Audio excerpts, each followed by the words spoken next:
Para triunfar en la vida, tengamos confianza en nosotros mismos.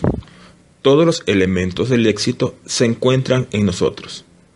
De algunos años a esta parte, diríase que el ritmo de la vida humana se ha acelerado. La lucha por la vida se vuelve más áspera. El ajetreo para satisfacer el ansia de los apetitos desordenados que nos dominan es incesante. La dureza de los acontecimientos, la incertidumbre del mañana, o bien nos desconciertan o nos llevan a la búsqueda de placeres inmediatos, las más de las veces desmoralizadores. Llevamos una vida impersonal y estúpida. ¿Cuántos son los que al finalizar el día vuelven a casa, fatigados del duro trabajo diario, con la desilusión de ver el derrumbe de sus ideales, incapaces de saborear los goces del modesto hogar? Viene luego el envidiar a los individuos que han logrado por su voluntad y actividades destacarse de la masa ignominada y vivir su vida. Potentados de las finanzas y los negocios, políticos despiertos, artistas de renombre. ¡Qué suerte que tienen!, dirán algunos, y los amargados exclamarán advenedizos. Demos de lado a los charlatanes de la fortuna, aventureros sin escrúpulos que explotan la candidez y la bondad, el buen sentido popular los desenmascara pronto. Los verdaderos grandes hombres lo fueron tan solo por la fuerza de su genio. Es cierto que Alejandro, Napoleón, Shakespeare, Carnegie, Pasteur estaban admirablemente dotados de altas virtudes, pero no es menos cierto que si lograron escalar las altas cumbres del poderío, de la riqueza, de la gloria, fue porque supieron desarrollar y encauzar metódicamente sus facultades naturales.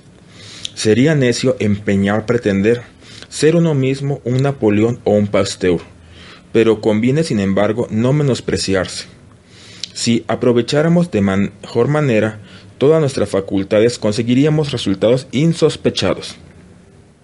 ¿Estamos seguros de saber lo que valemos y de lo que somos capaces? Nos hemos esforzado en aumentar nuestra valía y en poder hacer más. Nos exaltamos ante las proezas de los atletas y cada nueva hazaña de los haces del deporte nos entusiasma. Lo que nos debe maravillar no es el resultado conseguido y que aplaudimos, sino el esfuerzo y la energía que han necesitado para conseguirlo. Toda persona normalmente dotada y que no padezca entorpecimiento físico puede lograr esas proezas. Le bastará entrenarse con perseverancia y método. La fuerza y la resistencia se adquieren, la velocidad y la destreza se aprenden. Sí, los campeones poseen esas cualidades en su más alto grado, es porque con tenacidad se han empeñado en lograrlas, día por día.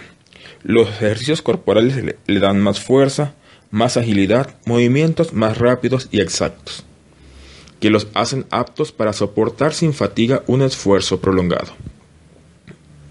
Si no nos han preparado para la lucha de la vida, es preciso que nosotros mismos lo hagamos. Al igual que el cuerpo, el espíritu puede volverse despierto, activo, vigoroso. Los haces de los negocios, de la política, de las ciencias, de las artes, son los atletas del espíritu. Como los atletas del cuerpo han logrado fuerza, resistencia, velocidad y destreza.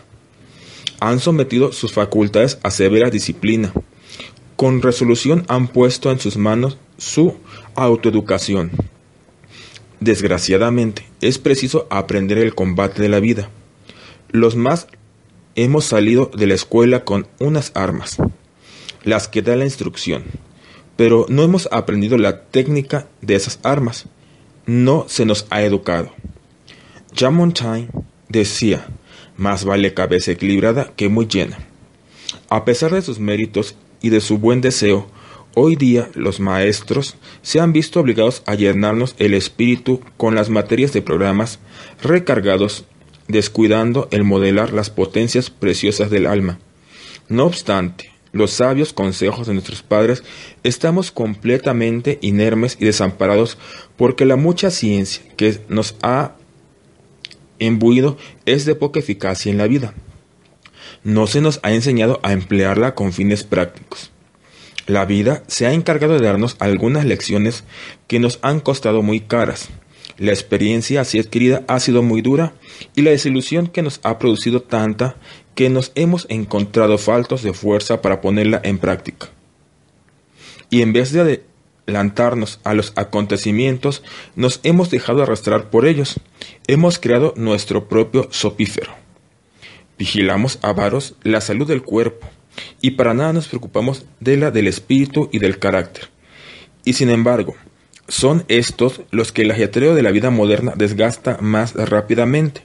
A pesar de que sí, como existen métodos de cultura para el desarrollo y agilidad del cuerpo, hay también métodos racionales de cultura mental para el sabio desarrollo de las facultades del alma.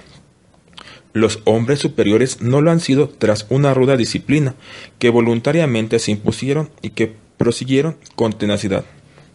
Todo el que sepa cultivar sus facultades nativas debe forzosamente triunfar. Hagamos a la idea de que pretender con todo ardor, pero honesta y lealmente, el triunfo no es ser egoísta. Es un deber para nosotros mismos el aspirar a crearnos una situación, sobre todo es un deber con relación a la familia, para cuantos amamos y para con la patria cuya prosperidad se debe al esfuerzo de todos sus hijos. Nadie tendría la pretensión de crear un método universal de renovación mental y moral. Cada cual debe darse el suyo propio. Sin embargo, las experiencias y conclusiones de una ciencia, la psicología, pueden definirnos algunas reglas de conducta. Pensémoslos bien y veremos que no hay que encontrar el factor suerte. Nuestras facultades propias constituyen de por sí una fuerza que hará que los éxitos y méritos sean obra de nuestra y no de la casualidad.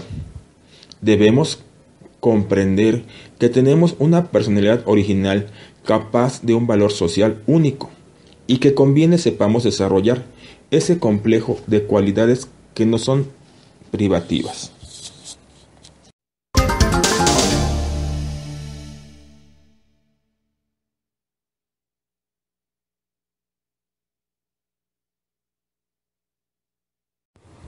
Nuestras facultades mentales.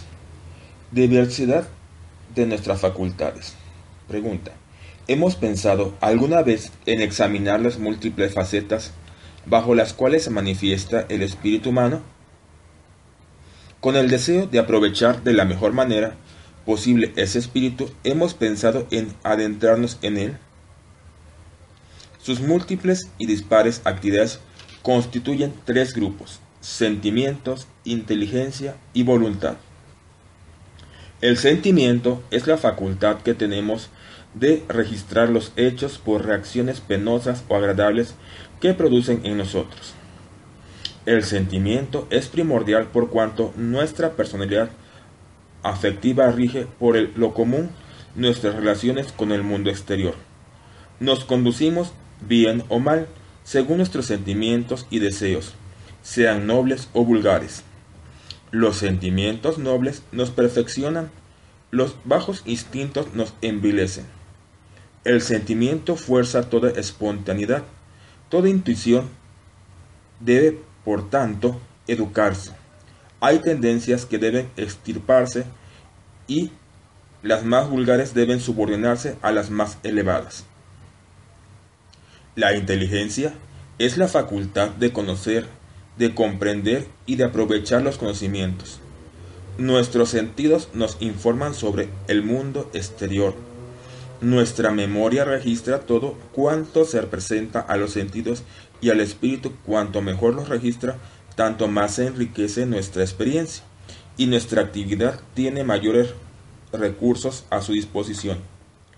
Observamos, reflexionamos, razonamos con una palabra. Pensamos y por eso aquí nos interesa la facultad maestra del espíritu. Nos interesa sobre todo pensar pronto y bien. La voluntad es el principio director de nuestra actividad. La mueve el sentimiento y la regula la reflexión. Coloca las acciones que sugiere en el deseo bajo control y disciplina del pensamiento. Pero la voluntad es la facultad maestra. Si analizamos un movimiento del ánimo, advertiremos los movimientos combinados del sentimiento, de la inteligencia, de la voluntad. Veremos las tres formas de nuestra actividad ensambladas y que reaccionan íntimamente la una sobre la otra. Así, por ejemplo, el deseo de instruirnos y de perfeccionarnos es que nos estimula a leer estas líneas. Ese estímulo que nos ha llevado a la lectura es una acción. Nuestras facultades intelectuales han entrado en acción para estimular el valor del estudio que íbamos a emprender. Nuestra voluntad decide esa lectura y nos ayudará a proseguirla si surge algún obstáculo. Deseo, reflexión y decisión fueron casi simultáneos. La estrecha colaboración de nuestras facultades es evidente. Comprendemos pues que nuestra perfección mental dependerá sobre todo del equilibrio perfecto de nuestras facultades maestras. No será preciso mantener su flaqueza o enfrentar su ardor. Es la voluntad que, refrenando o estimulando el sentimiento y la inteligencia, creará armonía interna del alma. Estudiaremos aquí principalmente los medios de educar, de reforzar la voluntad, ya que a ella incumbe la armonía interna, la coordinación de nuestras distintas facultades y el control de todas las potencias del cuerpo y del alma, estableciendo nuestra autoridad sobre nosotros mismos y sobre los demás. La voluntad es la que nos fija el destino.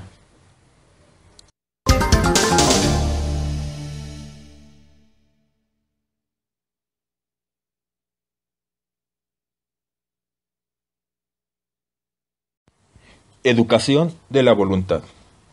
Así como nuestra constitución orgánica se rige en gran parte por la ley de la herencia, las condiciones espirituales, tendencias, sentimientos, facultades intelectuales tienen también mucho de innato. El carácter se perfila en nosotros en gran parte a la edad en que empezamos a ser conscientes. Sufrimos en cierto modo la ley del determinismo, que nos predispone a sentir, a pensar y a obrar según nuestra herencia y educación. Muchos, dejándose arrastrar de sus impulsos, los cohestan diciendo: «Eres más fuerte que yo, no he podido por menos», y justificarán su falta de resistencia con los viejos aforismos: «Genio y figura hasta la sepultura. Es inútil pretender cambiar la naturaleza». Estas afirmaciones son sofismas, pues puede cambiarse o modificarse. El natural y propio bien es cierto que no se puede transformar radicalmente.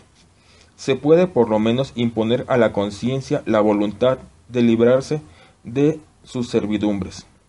La mayoría de los hombres se rigen unos por instintos y apetitos físicos, otros por prejuicios, pero hay una categoría de hombres que han sabido lograr su independencia sujetándose a las reglas de la razón.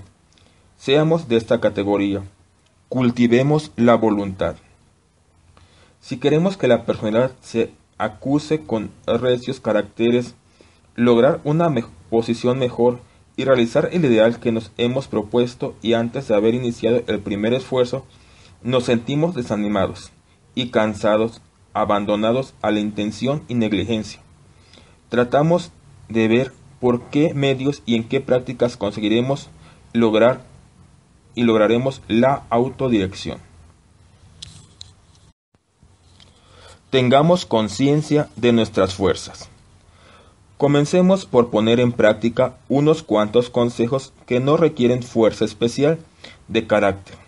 Primero, no nos impongamos al principio más que tareas mínimas.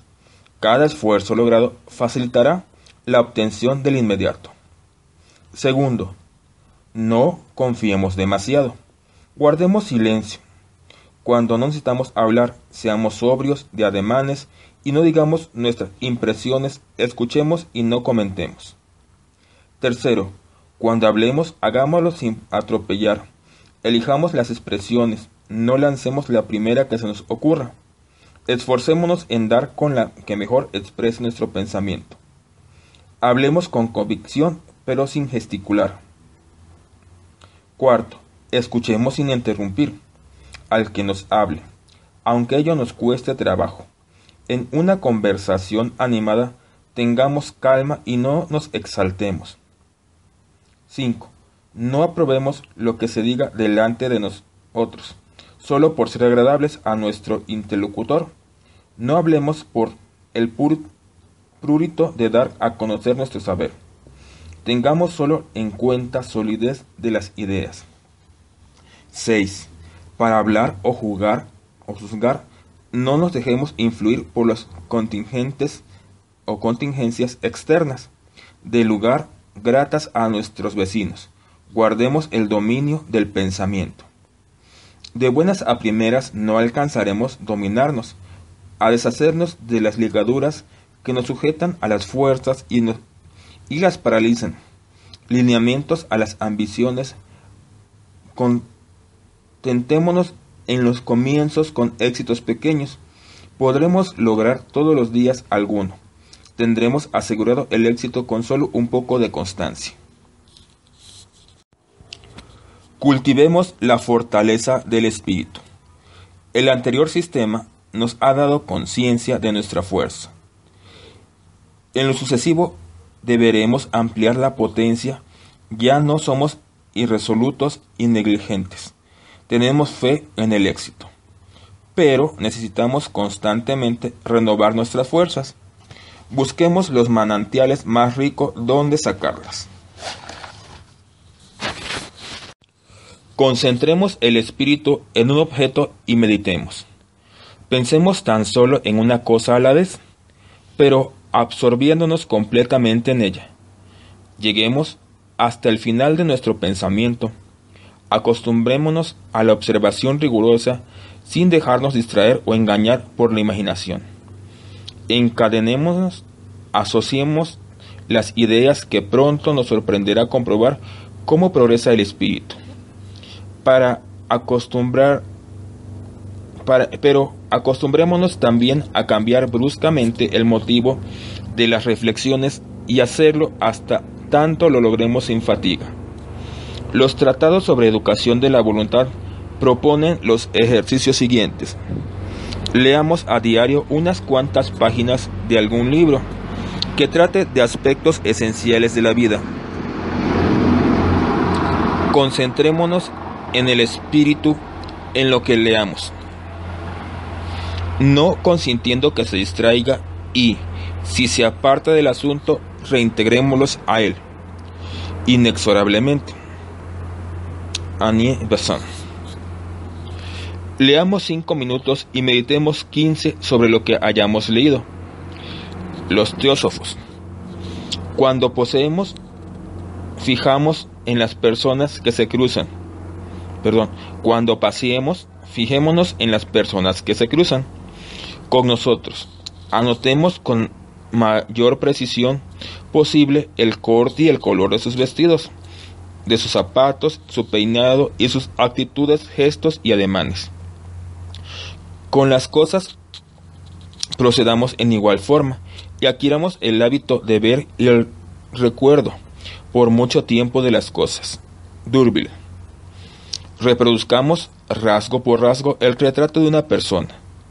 Desde luego, si se trata de alguien a quien vemos con frecuencia, al cerrar los ojos se nos antojará que hemos logrado la reproducción, pero es casi seguro que solo será en cuanto a los rasgos generales en la fisonomía, siendo así que es preciso que nos representemos tan completa su cara, que en nuestro espíritu debería tener la precisión de un dibujo. De buenas a primeras no lo lograremos el éxito, pero con perseverancia llegaremos a ser maestros. Deberemos ingeniarnos para hacer nosotros mismos esos ejercicios para desarrollar el vigor de la atención y la elasticidad del espíritu. De todos modos, esforcémonos en evitar las fluctuaciones del ánimo, combatamos todo lo que tienda a distraernos, agitación del medio ambiente, emociones, halagos, etc. Procurémonos algunos retos de aislamiento. Procurémonos algunos ratos de aislamiento. Se vigorizará nuestra alma si periódicamente logramos aislarnos del medio habitual. La sabia costumbre de las vacaciones y los domingos pasados en el campo es la práctica agradable de este precepto. Acostumbrémonos pues a cambiar completamente de ambiente. Jagot nos da indicaciones precisas sobre la forma de llevar a la práctica este descanso mental. La posición horizontal, dice, es la más apropiada para facilitar el reposo de las operaciones mentales, pero también sentados se pueden conseguir resultados con poco entrenamiento. Primeramente, se procura tener bien libres todos los músculos, asegurándonos de que el cuerpo reposa con todo su peso. Luego, se entornan los párpados y se fija uno el propósito de adentrarse en sí mismo, es decir, de interrumpir momentáneamente todo contacto con el mundo exterior. Si se dedica unos a estos preparativos durante 4 o 5 minutos, pronto se sentirá un placer agradable, con una especie de bienestar que corre por todos los músculos, sintiéndose una sensación de reposo absoluto. Luego, se rechazan todos los pensamientos que vengan a importunarnos, sin prestar atención a ninguno. Las ideas parecen pasar por el espíritu sin que apenas las percibamos. Pronto, por periodos de 5 a 10 a 30 segundos, el espíritu queda como inhibido. En un momento dado lo está por completo. Este estado de deliciosa languidez y del que se tiene conciencia de que cesará en proponiéndoselo, descansa más y con mayor rapidez que el sueño más profundo, pues el sueño no suspende más que una parte de la actividad psíquica. Con alguna costumbre bastan unos segundos para lograr un aislamiento completo, durante el cual se recobran las fuerzas perdidas anteriormente. Dícese que Napoleón conocía este procedimiento. Sus oficiales lo veían en ocasiones alejarse y permanecer inmóvil y como si estuviese profundamente dormido. Y, no obstante, velaba. Si por cualquier causa se le interrumpía en su retiro, revelaba en el acto de lucidez de espíritu. Se dice que su vigilancia no se relajaba ni de día ni de noche. Por un método especial de reposo pudo soportar la fatiga agotadora de sus campañas. Practiquemos la autosugestión. Métete bien esto en la cabeza. Los vendedores ambulantes y la publicidad moderna ponen a diario en práctica formas ingeniosas de autosugestión. Cuando una idea fija nos llega a dominar, ejerce en nosotros una influencia grande y casi inconsciente. No bastará con repetirse mecánicamente, tengo voluntad, soy paciente, etc., sino que será preciso esforzarse en vivir con el pensamiento como si estuviese esa voluntad o esa paciencia. Toda sugestión debe producirse de manera suave y persuasiva. Apliquémonos a dominarnos. Con nuestra voluntad ya disciplinada y concentrada en cierto modo, nuestra personalidad seremos ya aptos para gobernarnos. Tomaremos de algunos libros que tratan del poder de la voluntad sobre uno mismo algunos sabios consejos. Seamos dueños de nuestro cuerpo. No ignoremos la influencia del estado físico sobre el moral, ya que queremos lograr un equilibrio satisfactorio de las facultades espirituales, habremos de vigilar la perfecta integridad del cuerpo. Es evidente que el enfermo no tiene vitalidad del hombre sano. Está intoxicado, y el hombre intoxicado, según la expresión del doctor Gaston D'Urville, siente y ve a través de sus toxinas. Una higiene racional nos librará de ese envenenamiento y por consiguiente de trastornos, abatimiento y pesimismo que son su consecuencia. Aún para los individuos dados de la forma singular y de resistencia grande son obligadas las 4 condiciones primordiales del equilibrio fisiológico, a saber, la alimentación sana, oxigenación abundante, normal circulación de la sangre, horas de reposo y de sueños reparadoras. Guardemos una higiene de la alimentación. Para la selección de los alimentos consultaremos las obras especializadas en estas materias. Por lo demás, los alimentos insalubres no son ya conocidos de todos. Solo un consejo tendremos en cuenta: evitemos todo exceso de régimen. Si nos agradan los manjares pesados, si el estómago lo soporta, comámoslo, pero no a diario, y no nos hartemos jamás. Tampoco debemos, para regularizar el estómago cansado, beber aguas minerales con exceso, pues nos expondríamos a estropearlo aún más. El clima, la profesión, la índole de las personas deben ser los mejores consejeros para el sistema de alimentación.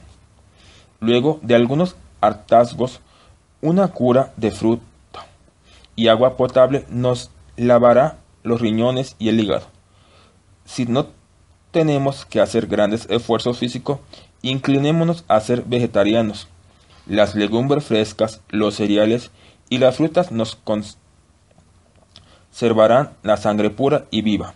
Las carnes son alimentos reconstituyentes propios para compensar las grandes pérdidas corporales. Practiquemos la higiene respiratoria. Debemos oxigenar bien la sangre. Para ello debemos aprender a respirar. Practiquemos ya la gimnasia sueca y los deportes.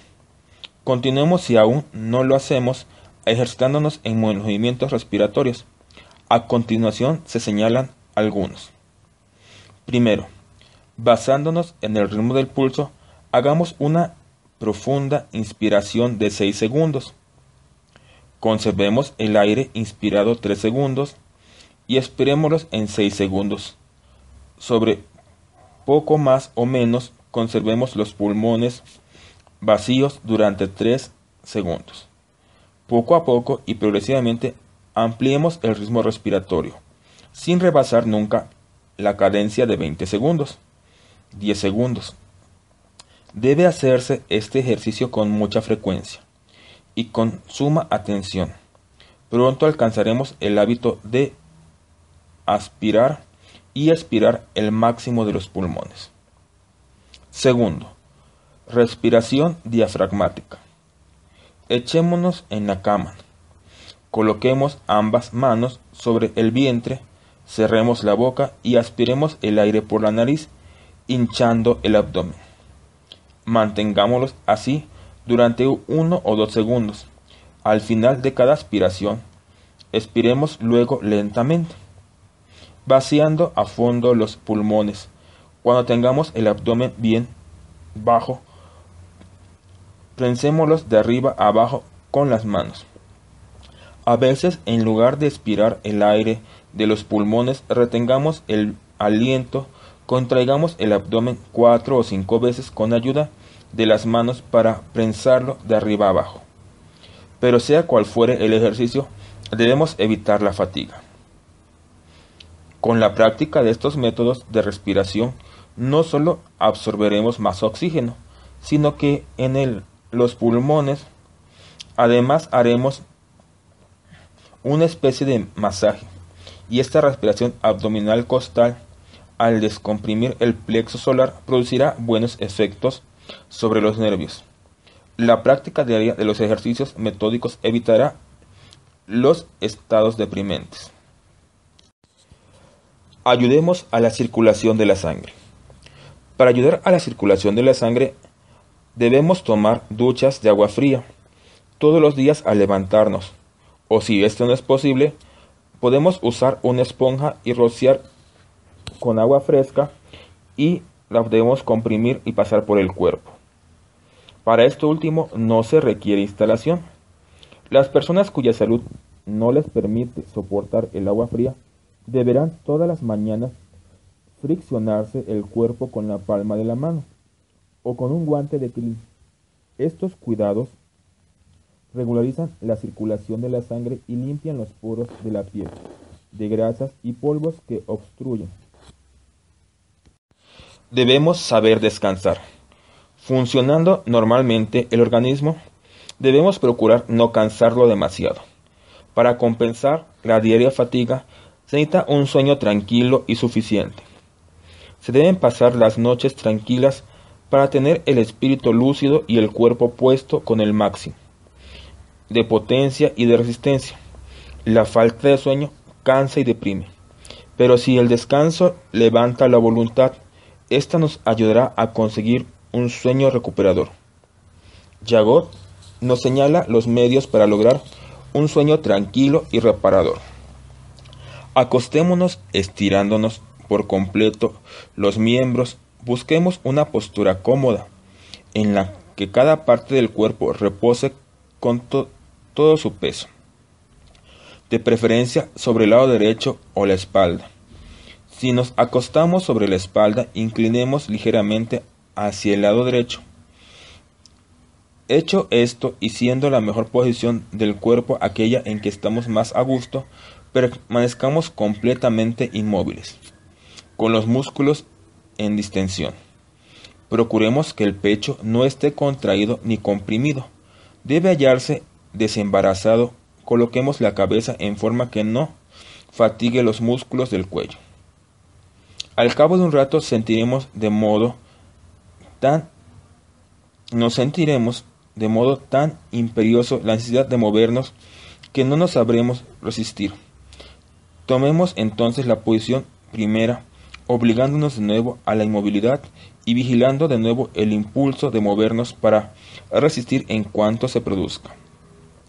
Luego de un cuarto de hora de inmovilidad, sentiremos un modo de letargamiento agradable y el sueño nos vencerá gradualmente. Con este sistema puede vencerse el insomnio, más recalcitrante. Si no tiene un origen morboso, gozaremos de un reposo tranquilo y profundo. Si hemos dormido bien, nos levantaremos ágiles y contentos. Además, nos será mucho más fácil el control de las ideas. Probemos también el siguiente procedimiento. Para reavivarlas inmediatamente, habremos colocado al acostarnos al alcance de la mano un libro que nos sea especialmente grato. Al despertar, tomémoslos y continuemos desde el párrafo en que lo interrumpimos la víspera. El interés nos arrastrará devolviéndonos a la nitidez en las ideas. Dejemos entonces el libro y pensemos en el programa del día. Estaremos dispuestos a actuar. No olvidemos nunca que un organismo bien equilibrado es una de las mejores condiciones del dominio espiritual. ¿Cómo se alcanza el dominio de las fuerzas espirituales? Sin duda admiramos a veces el aplomo de algunas personas y la confianza que en sí mismas tienen, a tal punto que cuantas personas las rodean sienten su influencia. Si somos tímidos, reflexionemos y veremos cómo a la altura a que hemos llegado no hay razón para que seamos. Los individuos que admiramos son a lo mejor de un aplomo inconsciente, fruto de su constitución fuerte o de sus pocas luces. A menudo, a pesar de las apariencias, se quedarán desconcertados, o bien la confianza que en sí mismo tenían será calculada y la usarán razonablemente. No hay motivo alguno que nos impida ser así también a nosotros, ya que estamos dotados de equilibrio físico y tenemos el dominio de nuestra sensibilidad. Permanezcamos siempre tranquilos. Es necesario que nos impongamos a los que tienen relación con nosotros. No lo lograremos más que permaneciendo siempre tranquilos. Lo esencial es sufrir estoicamente la primera sorpresa sin indignación. Evitaremos los efectos nefastos de la irritación, del enervamiento. Quedaremos dueños de nuestro juicio y nuestras energías para juzgar de las situaciones y ponerles remedio. No lograremos de momento conservar la calma imperturbable, pero cada tentativa que logremos nos ayudará a preparar el éxito definitivo. La práctica de la respiración abdominal costal anteriormente descrita será uno de los mejores medios para que desaparezcan la ansiedad, la angustia, para prevenir los estados deprimentes, puesto que permitirá evitar la contracción del plexo solar consecutivo a toda emoción. Adoptemos la actitud de un hombre fríamente dueño de sí mismo. Adoptemos la actitud de la impasibilidad, porque existe una relación íntima entre la actitud que impone y el estado físico correspondiente. El gesto fortalece el sentimiento que quiere expresar. Moderemos los movimientos, evitemos todo movimiento impulsivo, toda señal violenta de emoción, alegría o tristeza. Evitemos las exclamaciones, los sobresaltos, las agitaciones inmotivadas. No debemos dejarnos dominar por lo que oímos o lo que vemos. Nuestra frialdad inspira el temor, el respeto y dará a los otros el sentimiento de nuestra superioridad. Tengamos la mirada firme. Ya nos hemos dado cuenta de que una mirada ejerce siempre fuerte impresión. Utilicemos esta virtud alumbrando toda la llama de los ojos. Observemos para ello los siguientes consejos. Coloquémonos ante un espejo y dirijamos la mirada sobre la propia imagen reflejada en él. Fijemos el punto situado entre los ojos, la base de la nariz. Hagamos un esfuerzo por inmovilizar los párpados y durante 30 segundos conservemos la fijeza de los ojos. Reposemos 30 segundos. Tomemos la primera actitud conservándola durante 1 minuto. Comencemos durante 2 minutos y detengamos otro tanto. Llegaremos así a conservar la mirada fija durante 2 o 3, 4, 5 o 10 minutos, sin dificultad ni fatiga. Luego podremos imponer la mirada a nuestros interlocutores. Hagamos el ejercicio anterior ante una superficie negra, pero además procuremos abrir los ojos mayor rato que de costumbre, dilatándolos hasta llegar a 10 minutos. Esforcémonos en leer cada día una página entera de un libro sin pestañear. Conservaremos en buena forma la facultad de fijación desarrollada por los 2 ejercicios precedentes. Chagot. Cuando abordemos a una persona y cuando hablemos, pongamos en práctica la actitud que habremos así adquirido. Miremos con fijeza a nuestro interlocutor entre los ojos y la base de la nariz. Impresionaremos si la mirada es tranquila y firme y sin dureza. Cuando escuchemos, dejemos de fijar así la mirada. Desplacémoslas ligeramente hacia la derecha o hacia la izquierda para reponérsela y como para escuchar con más atención. Eduquemos una voz clara y expresiva. El timbre de voz puede conmover profundamente. Para dar a la nuestra un timbre persuasivo y conmovedor, cantemos a boca cerrada. Es un ejercicio que puede hacerse todas las mañanas. Los ejercicios que a continuación leemos, al obrar sobre la articulación, darán seguridad y penetración a la voz. Leamos media página de un libro, prolongando y destacando cada sílaba. Por ejemplo, París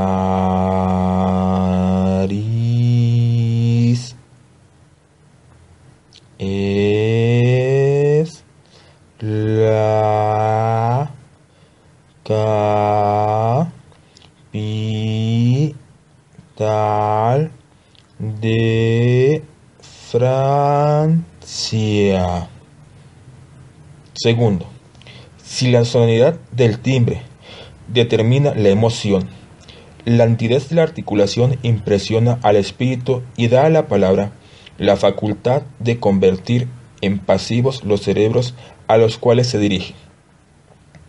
Para adquirir articulación nítida, leamos en voz alta, ejercitándonos.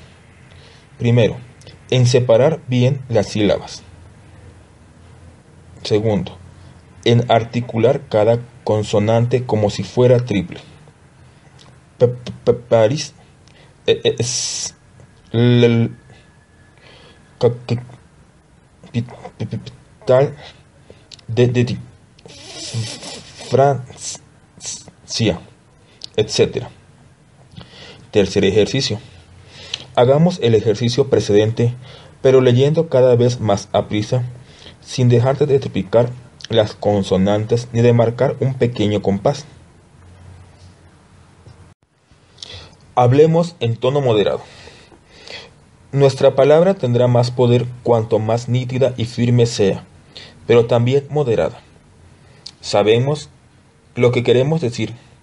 Cada palabra, cada sílaba, producen su efecto.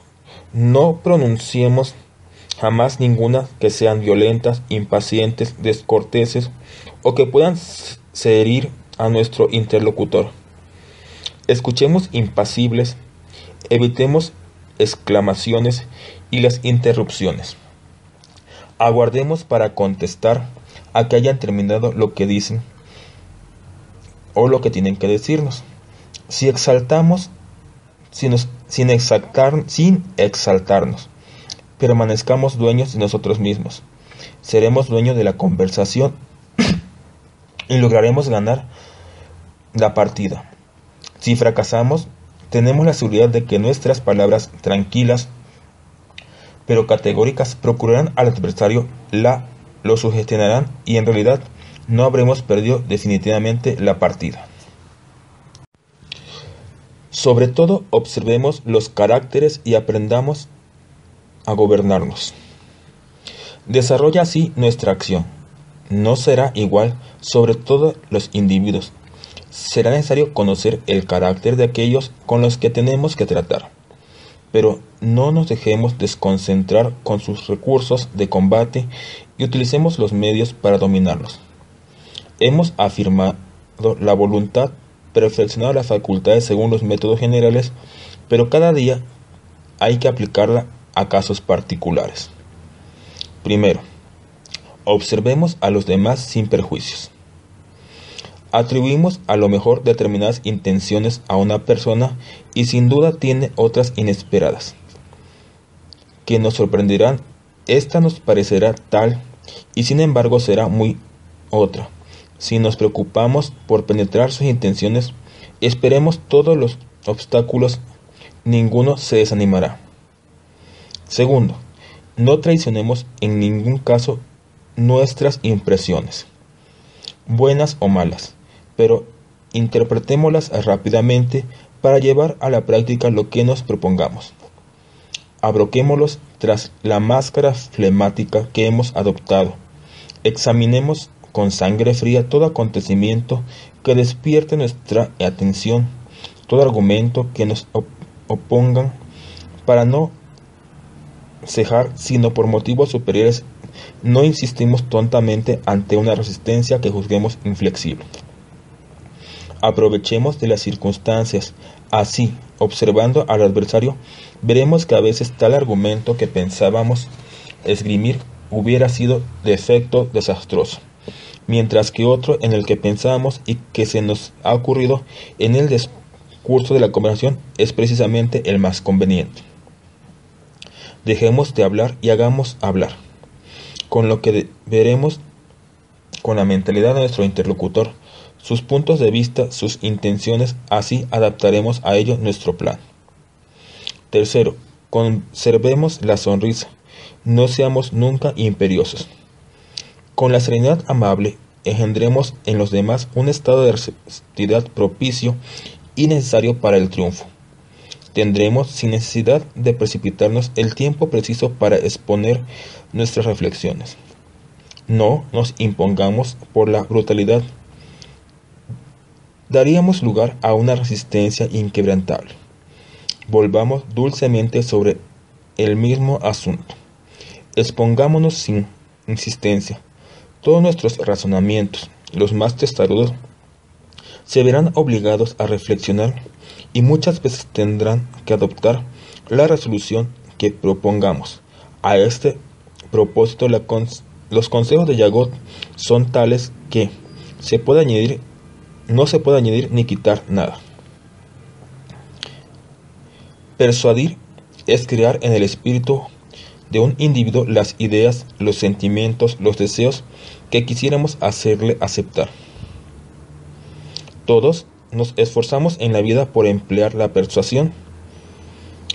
Expondremos los principios esenciales para llegar a convencer a las gentes por medio de la palabra. El basarnos sobre reglas exactas nos da la superioridad evidente sobre los que ignoran ante alguien a quien queremos sugestionar. Lo haremos receptible. Primero, evitando todo lo que pueda llevarlo a rechazar nuestras sugestiones.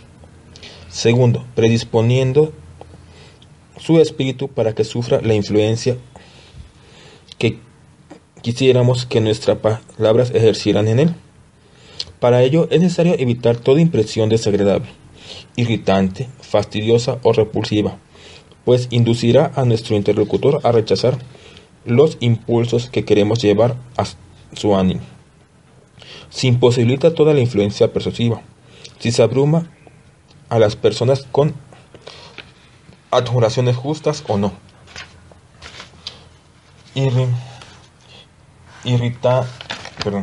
Irritándose, adoptando un tono retador, usando palabras hirientes o lamentándose. Manifestar de manera imperativa o con toda claridad lo que se desea es poner en guardia a la persona a quien nos dirigimos e incitarla a desentenderse. No rechacemos nunca categóricamente ninguna afirmación. Escuchemos con calma lo que nos proponga. No manifestemos a priori una opinión contraria. Expresemos tranquila y correctamente, si fuera posible, nuestra opinión antagónica, pero sin insistir. Dejemos que la conversación se desarrolle, normalmente planteando luego otra vez el punto en litigio. Si el proceder de una persona nos contraría, no lo manifestemos más que con mesura y dignidad. No nos presentemos por ganar la partida. No expongamos nuestro capítulo de agravios que nos parezca nos impresiona mucho el proceder que siguen con nosotros. Conservemos las maneras de la persona que asegura conseguir lo que desea. No se impacienta por su logro. Llegado el caso, expresaremos el deseo de que evite la repetición de actos que nos desagradan, pero enumeraremos solo hechos sin comentarlos ni formular juicios. Con este sistema desconcertaremos a nuestro interlocutor. La persuasión se facilita mucho sembrando el desconcierto. Conclusiones. Tengamos la seguridad de que con el constante dominio de nuestras actitudes, la firmeza de la mirada y de la voz lograremos pronto seguridad perfecta. Todo esfuerzo en dominarnos acrecerá la fuerza de voluntad. Teniendo seguridad en nosotros mismos, no temamos empresa alguna, pues encadenaremos los acontecimientos para el logro de lo que nos propongamos. Dueños de nuestra voluntad, dominando los sentidos, sentimientos y facultades intelectuales, estaremos por encima de la suerte y de la desgracia. Seremos dueños de nuestro destino. El espíritu desarrollará todos sus recursos si concentramos el pensamiento, hechos al dominio de los instintos, distintos estados de ánimo y a la rápida movilización de la energía psíquica. Llevaremos a gran altura nuestras facultades y actividad, seguros de nosotros mismos, conservando en todo momento esa seguridad, siendo persuasivos, pacientes y tenaces. Podremos en lo sucesivo guiar el destino de acuerdo con nuestros deseos. Nos habremos habituado a ver las cosas por nosotros mismos, a formar nuestros juicios con perfecta independencia. Podremos, por tanto, contar solo con nosotros mismos para combatir los acontecimientos hostiles. La seguridad mayor es nuestro propio esfuerzo. habremos aprendido a no lamentarnos del destino adverso, pero sí a examinar con calma la manera de enderezarlo. Sabemos que tan absurda es la resignación pasiva como la ciega indignación. Para los hombres tenemos como armas nuestra notable franqueza y nuestra diplomacia, y con los acontecimientos nuestra habilidad. Sabemos, en fin, que todas las grandes empresas son obra de la voluntad constante y paciente. Poseemos todas las condiciones de carácter necesarias para el éxito, y este depende del carácter. Leamos el himno a la voluntad de Gustave Le Bon. Himno a la voluntad. Himno a la voluntad de Gustave Le Bon. Entre las diversas fuerzas que posee el hombre, para luchar confiado contra las potencias que lo arrojan a la voluntad es la más activa, soberana, divina. Hace resurgir de la nada, con la maravilla de las ciencias y de las artes, todo lo que constituye el asombro de las civilizaciones.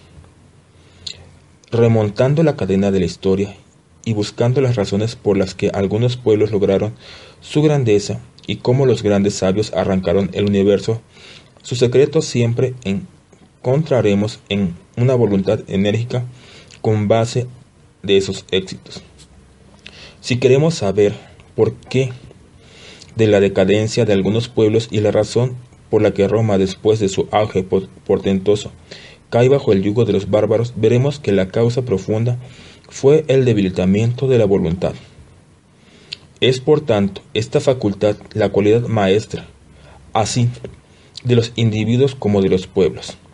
El fin primordial de la educación debería ser fortificarla en vez de debilitarla. Lo difícil no es querer en un momento dado, sino la constancia con el querer.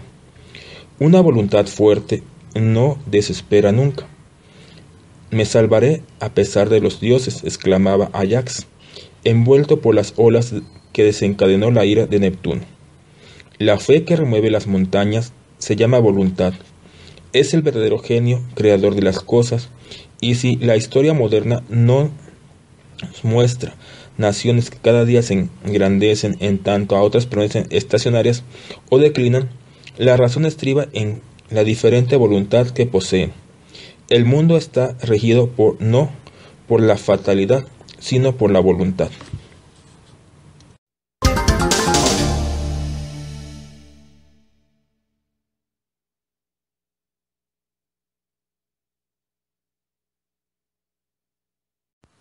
Educación de la inteligencia. La colaboración que se establece entre nuestras facultades es tan íntima que al fortificar la voluntad, perfeccionamos al propio tiempo el espíritu. De conjunto hemos ejercitado la facultad de observación, la imaginación, la memoria y el juicio. Leeremos ahora varios consejos sobre el cultivo de algunas facultades con miras a su adaptación a las exigencias prodigiosas de la vida económica moderna. Pongámonos en condición de poder observar bien. Nuestro conocimiento y por consiguiente nuestra manera de vivir dependen en gran parte de los sentidos.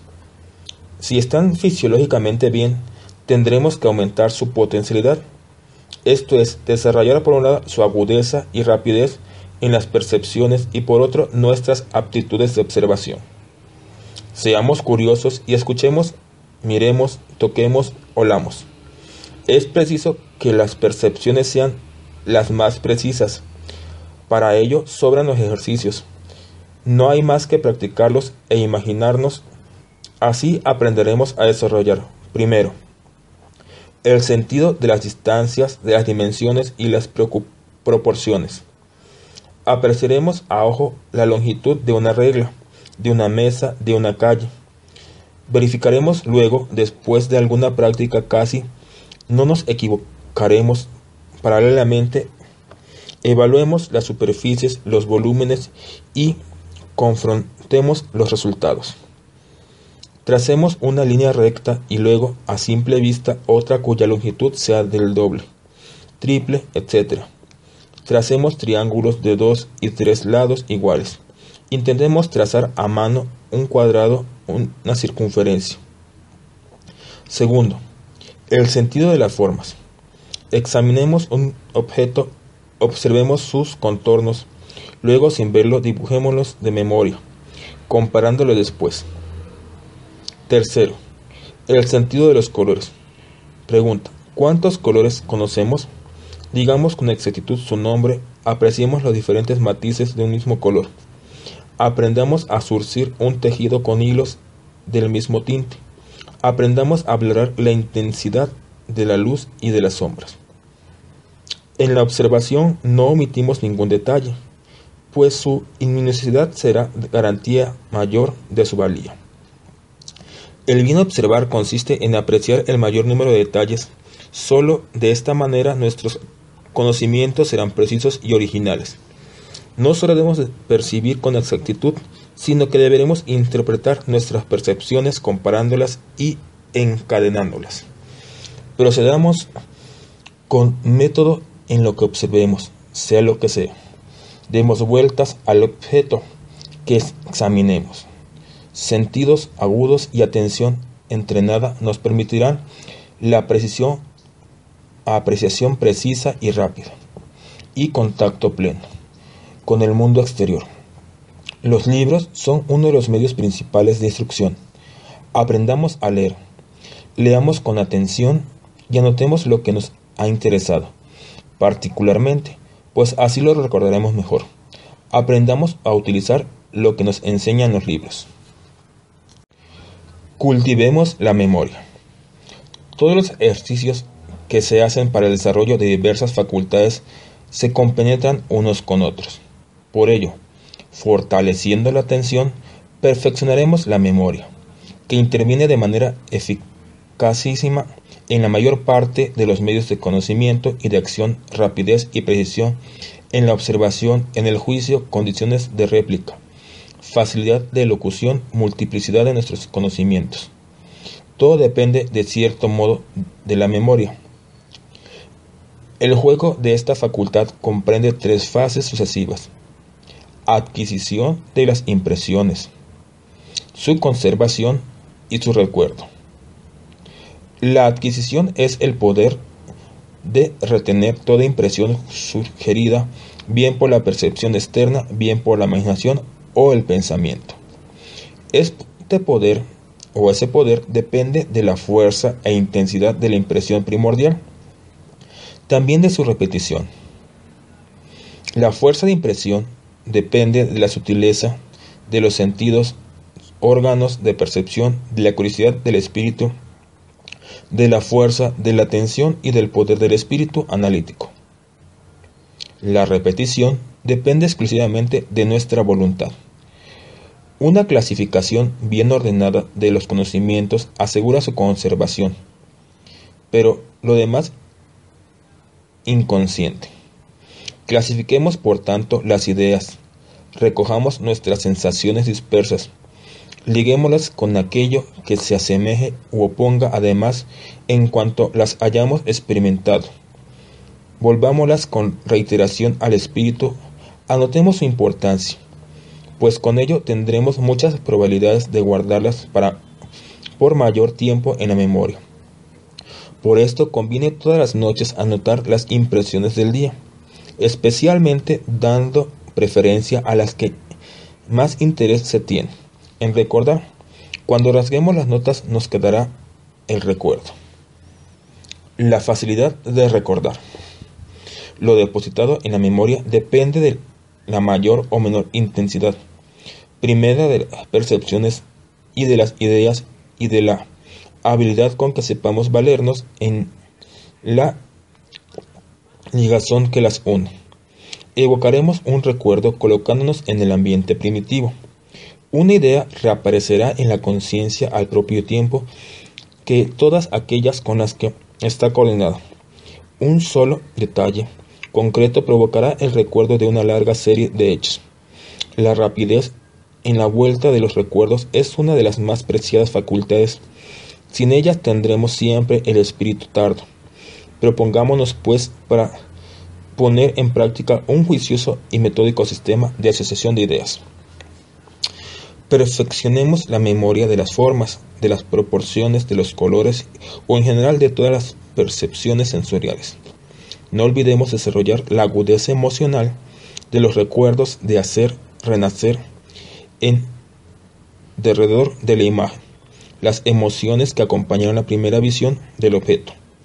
Numerosos son los ejercicios útiles para el desarrollo de la memoria y tan variado que omitimos su relación en gracia a la brevedad de estas indicaciones. Fácil nos será imaginarlos, los hay muy divertidos. La mnemotecnia es uno de los más conocidos. Consiste en ayudar a la memoria ligando las palabras entre sí de tal forma que su sucesión puede desenvolverse sin dificultad. Hagamos ejercicio de mnemotecnia. Disciplinemos la imaginación. No nos libraremos a sus fantasías, a sus intenciones novelescas. No nos dejemos encantar por sus espejismos. La imaginación debe servir a nuestros cálculos. Nos hemos adiestrado en la concentración del pensamiento, y ello nos permitirá dominarla y hacer una elección juiciosa de la abundancia de ideas que nos ofrezca. No hay tampoco que sofocarla, ni aun debilitarla. Es un enemigo muy peligroso, pero al mismo tiempo un aliado de valía. Proporcionémosles cuidados celosos, le debemos la mayor parte de nuestra originalidad, pero obliguémonos a crear de manera ordenada. En un espíritu mal equilibrado, la originalidad es fuente de desequilibrio. ¿Cuántos artistas de talento, cuántas inteligencias destacadas solo fueron fracasos por haber conseguido su fantasía sin freno, por no haber sabido disciplinar sus medios de acción? En el campo de las actividades humanas tenemos que recoger un camino definido y adaptar firmemente todas las facultades a las necesidades de nuestra tarea. La imaginación bien conducida nos hará descubrir un mundo de posibilidades insospechadas. Indisciplinada nos extraviará en la búsqueda de quimeras. Juicio. El juicio nos ayudará a depurar el pensamiento y a justipreciar los sentimientos. Para que sea sano, ya hemos dicho que el cerebro debe gozar de perfecta salud. Sometámonos a las reglas de la higiene. Un hombre intoxicado no puede juzgar serenamente. La buena salud asegura que el vigor, la calma y la libertad de espíritu. Conozcamos bien, así conoceremos mejor a los demás. Nuestra perspicacia dependerá del buen sentido y de la buena observación. Desconfiaremos de los impulsos de la sensibilidad. Llevemos ordenadamente las especulaciones. Ya sabemos que es la condición de observación y juiciosa y de memoria buena, así como de la claridad en las ideas. Descartes dice: divídase las dificultades que se presentan en tantas partes cuanto sean posibles para su mejor resolución. Seamos exactos. Y si acaso esquivamos los pensamientos, pues teniéndolos sobre papel podremos mejor clasificarlos e ilustrarlos. De todas las tareas del juicio, la más importante y difícil es el discernimiento de los caracteres y, sin embargo, de la juiciosa selección de las personas que nos rodean depende nuestra dicha y nuestro éxito, de la estimación de las que empleamos. Equivocarse o no sobre los valores humanos, sobre el valor comparativo de los hombres y de las cosas, sobre el puesto que debemos asignar a los que nos rodean, a lo que nos concierne, tal es gran problema. Anne Frank. Juzguemos con el espíritu despierto los valores humanos. Llegaremos a formarnos esa intuición, esa penetración instintiva, ese tacto psicológico que constituye una de las facultades maestras de los conductores de multitudes. No podremos triunfar si no poseemos esa preciosa habilidad de juicio.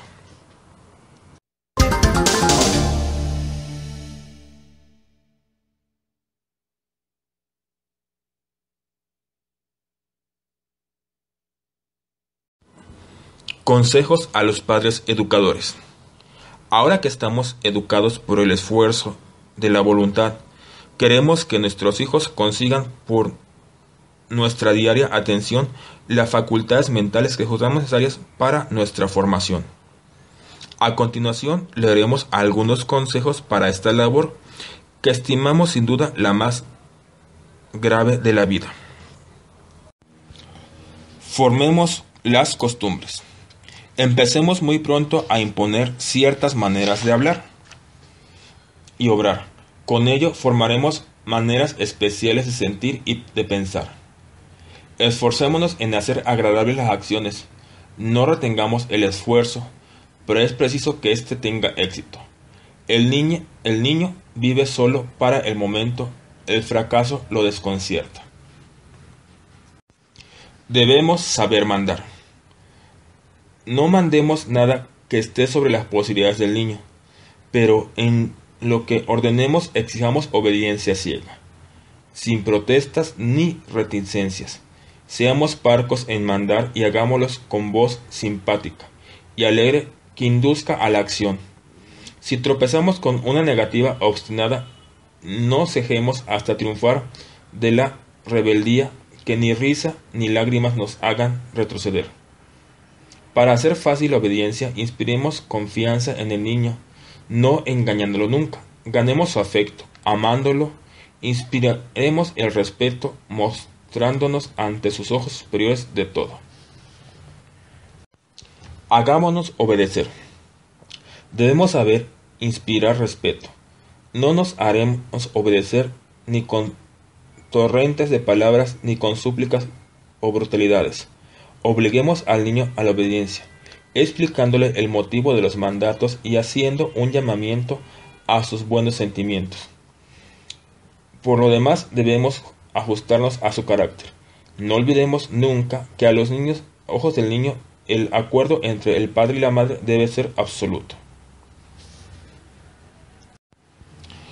Usemos con moderación de los premios y de los castigos. Los premios deben estimular los buenos sentimientos y sobre todo el deseo de ser agradable a los demás. Deben ser raros, sencillos y darse sin ostentación. No estemos nunca nerviosos ante los hijos. Si nos vemos compelidos al castigo, no lo hagamos nunca ante extraños. Guardémonos de las injurias, de las humillaciones hirientes, de las amenazas terribles o grotescas.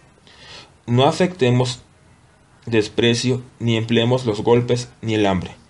El más insignificante castigo, cuando es raro, produce un gran efecto. La expresión de desagrado, la crítica, la frialdad bastan para gobernar a los niños no estropeados por su mala educación. Seamos indulgentes con las faltas causadas por el aturdimiento. Lo que mayor efecto produce en la materia de castigo no es el castigo en sí, sino la idea que se hace el niño de ese castigo. Obremos por último conforme al carácter especial de nuestro hijo. Prevemos el efecto de nuestras palabras y acciones, midámosla con arreglo a esas previsiones.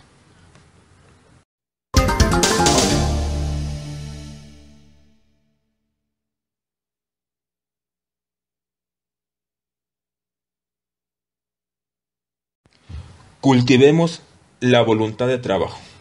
Haremos amar el trabajo haciéndolo agradable y logrando que se experimente el placer que proporciona una labor bien concluida. En un temperamento perezoso busquemos su punto sensible. Pongamos en guardia, pues muchas veces la pereza proviene de enfermedad o del error en que incurrimos obligando a nuestro hijo a una labor para la que carece de condiciones. Somos nosotros y no él los culpables si no acompasamos nuestra exigencia con sus posibilidades. Animémoslos y ayudémoslos, digámosles alegremente que hay que hacer un esfuerzo, pongámosles de relieve el éxito logrado, procurándoles el éxito y hagamos como que estamos persuasivos de sus esfuerzos, para que se confíe. En una palabra, sugestione.